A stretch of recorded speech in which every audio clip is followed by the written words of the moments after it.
सो ये electric field due to uniformly charge infinite plane sheet है, ठीक है। तो मान लो एक बड़ी सी शीट है, वो इन्फिनाइट जा रही है और उस पर एक यूनिफॉर्म चार्जेस हैं, प्लस माइनस कुछ भी हो सकता है। तो हमने इसका एक छोटा सा पार्ट कट किया फॉर्मूला डिराइव करने के लिए।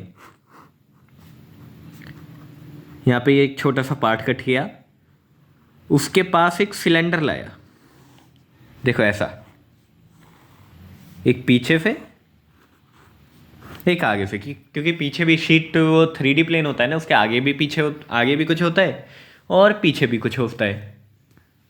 तो अब इससे सबसे पहले हम फाइंड करेंगे इलेक्ट्रिक फ्लक्स।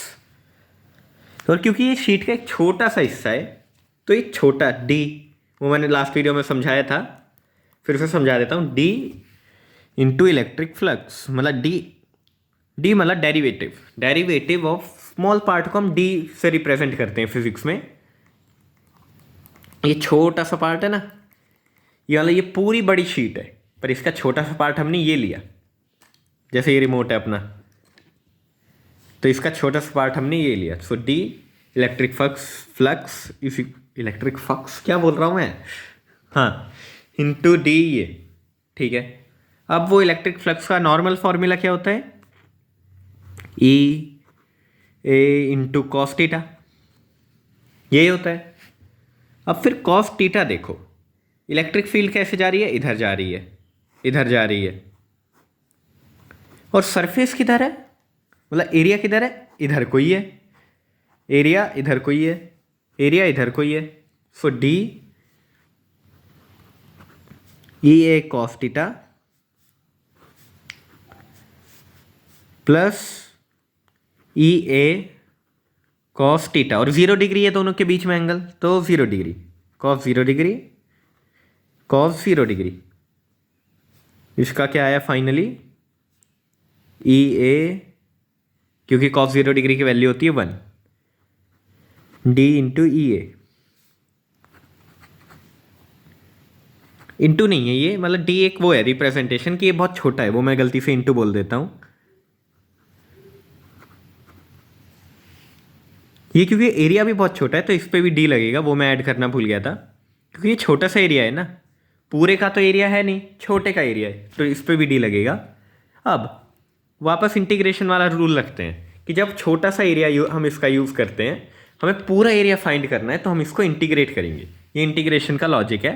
तो उससे वाला छोटा सा एरिया पूरा एरिया हो जाता है इंटीग्रेट करके, ठीक है।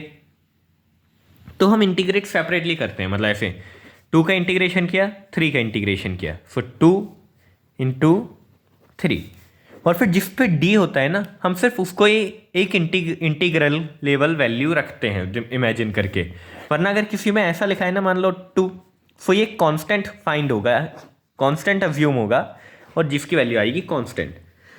सो ये एक कांस्टेंट है, ये एक कांस्टेंट है, और ये सिर्फ d है।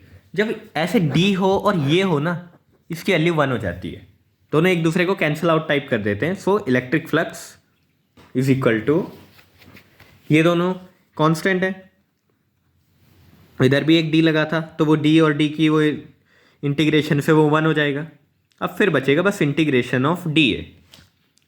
इंटीग्रेशन ऑफ dA की वैल्यू क्या होती है, सिंपली होती है इसकी वैल्यू a मतलब वो टोटल एरिया, मतलब छोटे से इंटीग्रेशन की, मतलब छोटे से एरिया को अगर हम इंटीग्रेट करेंगे तो वो पूरा एरिया हो जाएगा। सिंपली जो मैंने स्टार्टिंग में बोला था वही बोल रहा हूँ मैं, ठीक है। अब गाउस लॉ यूज करते हैं, Q divided by epsilon not, Gauss law का ये वो है लॉजिक। तो अब हम अगर यहाँ पे हम वैल्यू वो करें, सब्सटीट्यूट करें 2EA वाली, so 2EA is equal to Q divide by epsilon naught, और फिर E को इधर रखा, सो फाइनली अपनी वैल्यू आई E is equal to Q divided by epsilon not into 2A।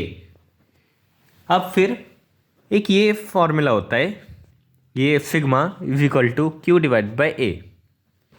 Q divided by A क्या होता है, चार्ज पर एरिया, मतलब जैसे लास्ट वाला था चार्ज पर लेंथ था ना, मतलब एक लेंथ में कितना चार्ज होगा, ये है कि एक एरिया में मतलब 1 मीटर स्क्वायर एरिया में कितने चार्ज होंगे, सिंपली ये बात होती है। और फिर यहाँ पे भी ए है और क्यू है, सो हम इसको सिग्मा बना देंगे, sigma epsilon not into 2 is equal to e. और ये इसी के साथ हमारा फॉर्मूला हो गया डिराइव पूरा का पूरा। और फिर अगर हम इसमें वो भी रखें डायरेक्शन, क्योंकि ये ऐसा है, तो इस पर ये आर का वो रख दो, आर कैप, क्या ये पॉजिटिव साइड है या नेगेटिव साइड है ये बता देगा बस ये। मतलब इसको वेक्टर फॉर्म में लिखें तो वेक्टर फॉर्म आर कैप बस ये बताता है, देखो ये आर कैप या तो पॉजिटिव होगा या नेगेटिव होगा। आर कैप का सिंपली मीनिंग क्या होता है, R divided by modulus of R. So मान लो अगर यहाँ पे आर नेगेटिव हुआ, उसका मॉड्यूलस पॉजिटिव होगा, तो फाइनली वैल्यू आएगी -1। मतलब ये इस साइड को है। और इसकी अगर वैल्यू आई +1, क्योंकि अगर आर पॉजिटिव है और ये भी पॉजिटिव है तो इसकी वैल्यू आई 1, मतलब इस साइड को है। तो ये इसको वेक्टर फॉर्म में लिख दिया। इसी के साथ ये छोटी सी डेरिवेशन खत्म।